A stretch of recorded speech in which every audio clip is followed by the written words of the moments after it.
That's my old warehouse right here. Crazy party in there. I ended up falling off a ladder, cracking my head, broke my collarbone and 6 ribs. But we had a great show.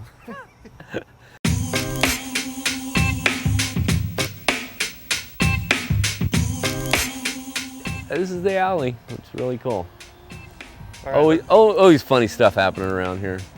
It starts at Hobie Surfboard. I mean, that's just where I grew up, in that factory in Capitol Beach, you know.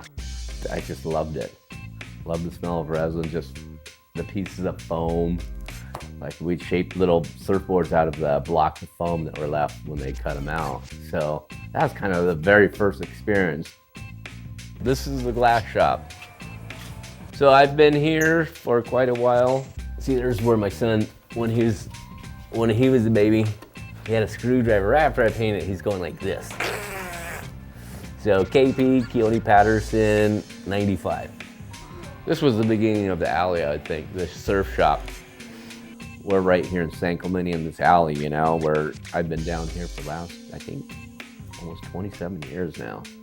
I was working at Hobie's. At the time, they weren't hitting up the business as hard as they could, and I was just like, I'm out of here. But Herbie needed help doing the Christian Fletcher models. And so I was doing production work for him, doing tons of my own boards and tons of Christian Fletcher models. Oh, across the alley, that's those guys. No, it's Matt and his whole crew at Lost. All the guys are super fun to work with. Matt was really good. He was kind of a grom. He just started shaping Violas, so he had another gear and another perspective that opened my eyes a bit. When he saw it, he goes, make sure that guy's got a lot of boards. I'm like, oh, okay. And here's what you gotta do, and here's how you're gonna do business. And I do listen to him. Look at Italo's doing right now. You know, he's just all about pivoting and turning, and so some of that, you know, his style matched it really well. When I watch him in heat, I'm like, how can you stop that guy? He's going, and it's all about the speed, you know, it's all about design and speed. I went to the finals and I watched his first heat, walked the sunset and sat under the coconut trees, freaking out with a smile, like, son, I'm okay. And then I walked back, watched the rest of the contest, but it was a big deal to see someone go all the way, like, and really do it. And you just go, wow. It helps quite a bit worldwide, you know.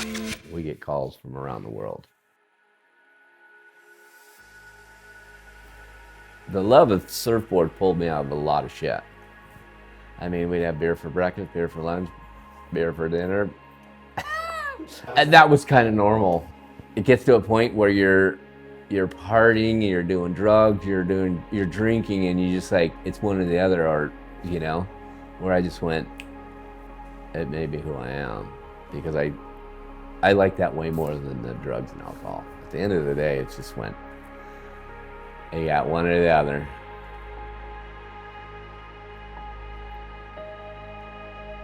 Everybody wants you to design a way, then there's ways that, but I've always stayed focused. I'm gonna do my thing my way. I like the way my boards ride for what I do and where I put my fins and everything. It's really particular the way I shape.